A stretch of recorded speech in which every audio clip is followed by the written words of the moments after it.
Hello, my name is Gus Smith. I'm along here with John Isaacson, and back there is Grayson Squio. And welcome to 4 Seasons, 1 Cast.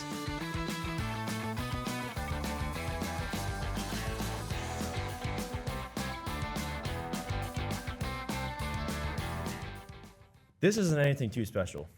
We are just 3 guys, who are in high school. We're just kind of here to just have fun, just, help you guys out, learn a little bit of tricks, and hopefully next time you catch that 10-pound bass. Am I right? I guess, yeah. But yeah, just, keep on going with Gus. We're not trying to be perfect or anything here. Act like some pros.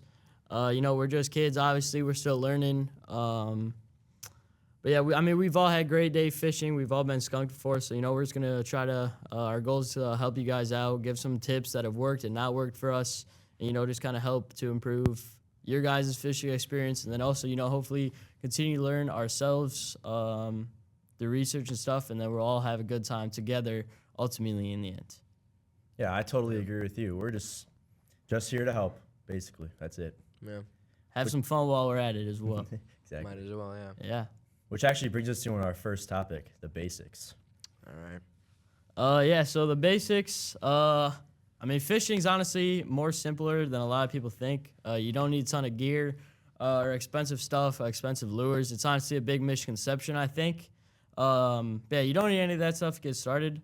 If you know where fish hang out and you know where to cast and what to use in the different spots, then I think you're really good and you're already ahead of a lot of people. Just kind of like on a knowledge base, you just kind of got to know what and where to be. And a lot of people go out blind. So, honestly, just there's a lot of knowledge stuff, I think, fishing. And, you just got to kind of get those basics down. And that's already going to put you ahead of a lot of people. Yeah. Yeah, I totally agree with you. Like, to me, fishing is kind of just adapting to, like, where you are. Like, you could be in some swampy area, where you can be some, like, just clear water that's just so calm. So, it just kind of depends where you are and, like, how you adapt to it. And you learn from it, Yeah, most definitely. What you said about the different environments, I guess one of the bigger mistakes that people make is, just casting right into the middle, when the deepest parts of the water. Obviously that is, some big fish will be, chilling in the deep parts of the water, when it's warmer, or when it's colder outside, they want to be in the warmer parts of the water, deeper. But, a lot of times fish do like to cover, to kind of help themselves stay cold, and out of the sun. Not really cold, but, just kind of medium temperature. If you're seeing, like, trees and branches and little stuff on, like, the side of the water, obviously a place you want to cast rather than just, kind of go into the middle. That's another, like, misconception, I think. Yeah, exactly. Because, we all like that big fish, but we also like those small fish. Yeah, you got to start somewhere. What do you think, like, or I guess around here, we got a lot of bluegill and bass and stuff, so, kind of not a big plethora of fish. Don't get me wrong, though. Bluegill are still really fun to catch. Yeah, definitely. Yeah. It's, really, another, like, thing is, like, people, like, think about, like, a fish, like, you catch and eat, but, honestly, a lot of the times, not really, especially in, like, these type of waters in our area that we're in, Cook County, Illinois. You're not really going to catch a lot of fish you want to eat. You might catch like a 3-eyed fish or something out of the Des Plaines, which I don't really want to be eating. I don't know about you guys. I think a lot of it's just kind of the environment, having fun, catching some fish, rather big or small, being able to reel in that fish, seeing the bobber go down, or, your line, you feel a little bit of tug. I think that's one of the best feelings. Yep, totally. Kind of what fishermen live for. Mm-hmm. You do remember that one time we did eat that bluegill. Yeah, we did. You guys ate a bluegill? Any fish like officers out there, just tune out for a second. But yeah, the DNR, it was legal, most definitely. What did it taste like? We were still young, so we weren't. Yeah, so we did end up throwing it on the grill. Good seasoning and stuff, cooked it up. Lots of bones in that boy. It was pretty big though. What? It was still. It's a solid geeky right still there. This big of a bluegie. When was this? This was like in the 2 summer. summers ago. Really? We'll try to attach a picture and post and show you guys this Yeah. fish. Yeah. Here, in fact, here's a picture right now. That's a pretty good gigi. Yeah. Yeah, it's actually very good. And where we caught that, if we want to hop into the next kind of section of the basics, about location. Gus, I believe you had some location. He's kind of the guy when we go fishing. He's able to find some spots for us. So I'm gonna let him take this one over here. Yeah. So me personally, I just like to what I do. I kind of just scout out some places. Look at what fish they have there. Look how many fish has been caught there on this app called Fish Brain.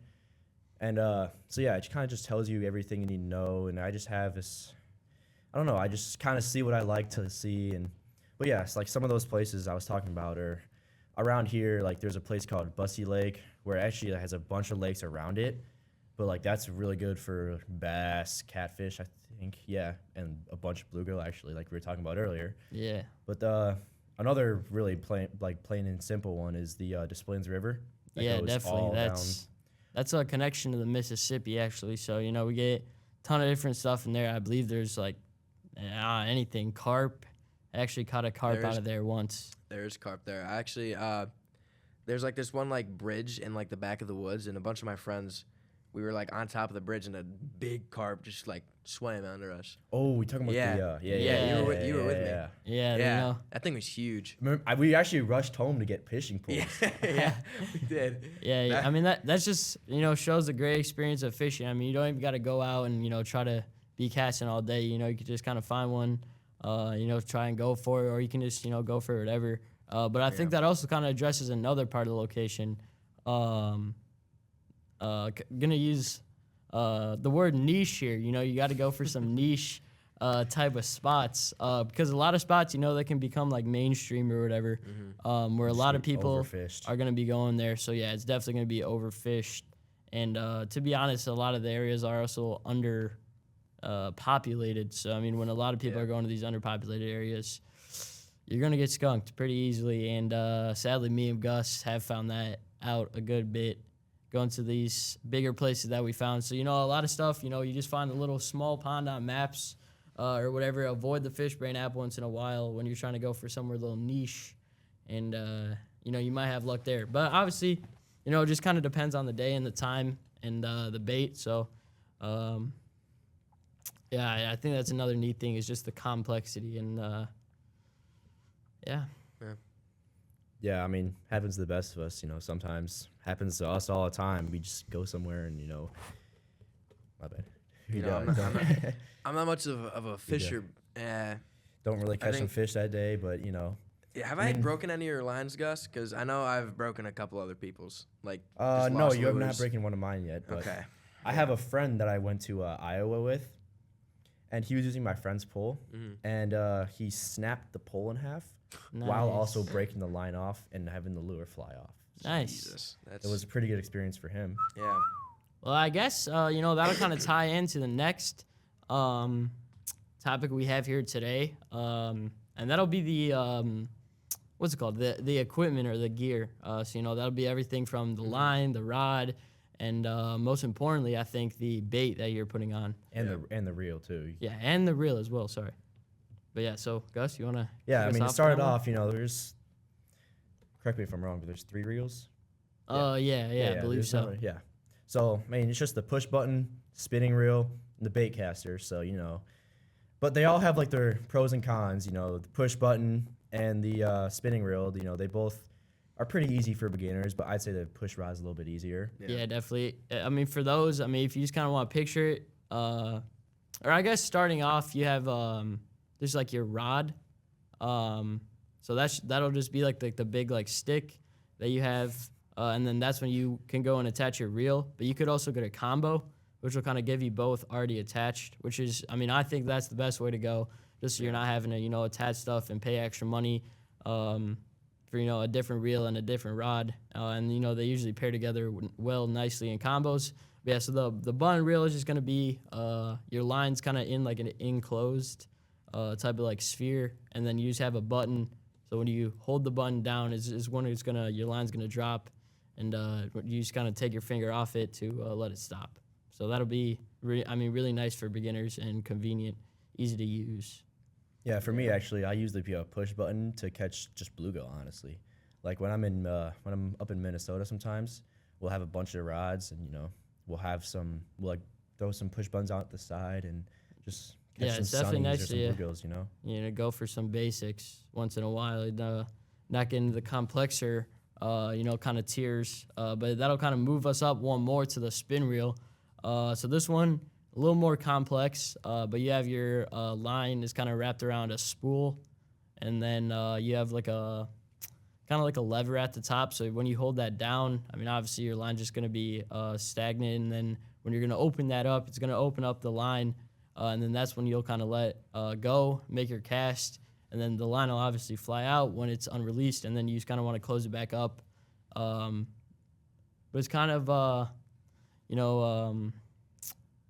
it's like a lot of movement with like your fingers. So I mean, it takes a little bit to master, but it's not too bad. I believe that's like the most basic one.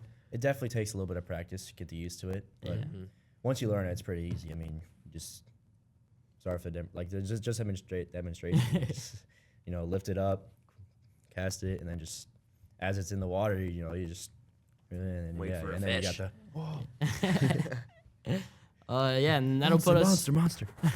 that'll put us to the monster of the reels that we're gonna go to. The final one, the bait caster. This one is a little different. It has like the spool horizontal, kind of in the middle of the reel, and then it'll have a button where you kind of hold it down, you just click it down, and then that's going to release the line, which kind of causes some problems as you're going to have to, start reeling for that to come back up. You don't just release your hand like the spinning reel and it'll stop. So that obviously causes a lot of problems. And the biggest one with the bait caster is going to be the bird's nests. Yeah, Those he knows a lot about that. Those are not fun to deal with at all. Yeah, then you're just standing there, just then pulling you can't out all even, your line, and you can't even enjoy the scenery. Nothing. Yeah, you just can't even focus enjoy on. the day. You just kind of want to go home at that rate after you just spent 30 minutes kind of untangling your mess. I mean, But obviously they're great to use. You have a lot of control over where you're casting, but they obviously are harder. So advanced fishermen kind of tend to go to these Types of rods. Yeah. I mean, if you wanna, you just wanna Try get it up out. there and Yeah, definitely. Something to try out. Obviously, something to do once in a while. Just kind of use all three of the different reels and try out which one you like, and that's kind of the one you stick with. Yeah. I mean, yeah, my personal favorite is the spinning reel. I don't know about you guys, but Yeah, I'm gonna agree with the spinning reel. What do you think about that one, Grayson? Not much of a fisher. I just kind of fish with whatever anyone hands me. So, So I guess all three for him. Spinning reels. Yeah, all three. Yeah. But probably mostly spinning reels, if I had to say. You think so? That's what I mean. I feel like spinning reels are just the most common Yeah. among like just normal fishermen. Just fish, Yeah, definitely. just fish for fun. Yeah, I usually get handed the cheapest rod, so there's less liability. I mean, hey, you can still catch some fish with that. Yeah. All right, then we're gonna go on to like the second half of our last topic here, which is what you're gonna be attaching to the rods and reels that we just talked about, and that's gonna be your bait and what to have in your tackle box. Kind of some beginner recommendations that we have, and then some of our kind of different type of baits and lures that we like to use personally. In later episodes, definitely we'll talk about which type of ones that you'll want to see throughout the different seasons, which ones you kind of want to be using, and then. Yeah, just kind of in like the different waters and what kind of species you're trying to target is obviously going to dictate which type of lure that you're going to use. Yeah, in fact, next episode's about winter. Yeah, so that's our current season, obviously. As the name kind of gives, we're just gonna kind of gotta address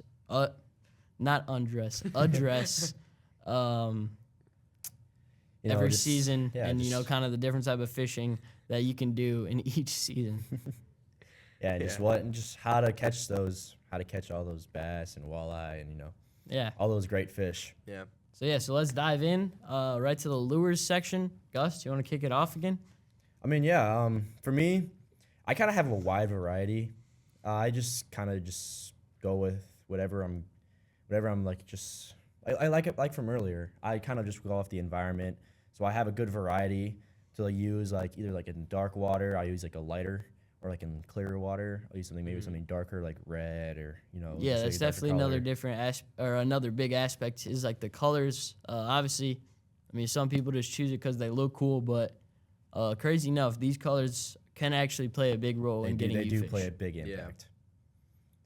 But yeah, I mean, me, I kind of, not to like say anything, but like I just have a good variety, so I know like what to use and how they work, just because like there is different lures. There's like soft plastics, there's swim baits, there's crankbaits, there's lipless. I mean, you can even just go worms. Yeah, definitely. I think a little worm action here and there, get some live worms. I mean, it's Yeah. fun, definitely, and we'll get you some fish, a little bobber on the reel, and then just chill out. That's my go-to, worms. Yeah, I'm a big worm guy. I think Gus is too. Yeah, I mean, I definitely use worms quite a bit when I get the chance, but I also really like soft plastics. I recommend those. yeah, but I think like Gus is saying for himself, I think it's definitely good to have a variety of different things in your tackle box. I mean, the tackle box itself, you don't got to go for nothing crazy. I mean, even just a little plastic container that's going to have different sections to kind of section out your different baits, because you don't want to get those all tangled up. The hooks can get into each other and just not fun, especially when you're having, to pluck out hooks out of other hooks and with your hands. So you might be plucking a hook out of your hand in the end of that situation, That's which quite obviously unfortunate, yeah. isn't a lot of fun. It's not. Yeah, I mean, I guess myself, a few of my favorites is the weightless crankbait, the spinner bait, and the chatterbait as well. All those, a thing about them is that they all make noise. The chatterbait obviously has like the thing that kind of flicks against the water, and it's super loud in the water for fish as in making a vibration. And then the weightless crankbait kind of has like a bead in it, and it kind of rattles as it moves. So all these, it's good like for attracting fish. It's kind of an issue that some like the littler fish obviously don't want to bite it. I mean, obviously, then that's when you'd honestly use them just for targeting bigger fish and kind of move to something else. Those bigger fish in the lake. Kind of move to something else when you want to, just go for something smaller. And then you kind of just got stuff in the middle as well, like the Senkos. Those are really big right now. And those are kind of just a plastic worm. You can do many different things with them, like a wacky rig or a Texas rig, which is basically how you're going to hook them onto your hook. But yeah, I mean, they can do a lot of different functions. You can use them on a trailer onto one of the other baits as well. So, I mean, those are something definitely cool. And they're actually pretty cheap as well. So Yeah, going much off do they that, usually they're run like, for? I think they're like $2 at Walmart or something. yeah, you Or can get like a nice pack of them, probably like, I don't know, maybe 10 of them. Yeah, like you said, $2-3. Yeah, my favorite are like the Yum, Yeah, and those will probably run you $2-3, yeah. maybe $5. good. They're like just Yeah, and then a big variety or those something. they but- also have like some scent on it too. So I know they use a lot of like garlic scent, I believe. So when it'll be a little oily when you open the bag, but when they throw it in, the fish, I don't know, the fish will love have it. in like Go a straight clove of for it. garlic or something, a little meal, Yeah. and they end up They end up on crazy. your plate. Yep. They Right in end your up as your hands. meal. But yeah, I think that'll do it Yeah. for the first episode. This episode, yep. Of 4 Seasons, 1 Cast. Make sure to tune in for future episodes where we're going to be addressing, all kinds of different type of fishing things in each of the different seasons. This is for us, or you guys as much as us. We're just trying to help out. We're trying to have a good time. Thanks for watching. Make Yeah, sure I you follow just- the Instagram too. 4seasons.1cast, no capital, one word. Yeah, go follow it. You'll see all our clips there. We'll see when we're posting. And I just also want to say thank you to all of you who are watching. And we'll see you soon. Yep. Yep. Thanks. Yeah.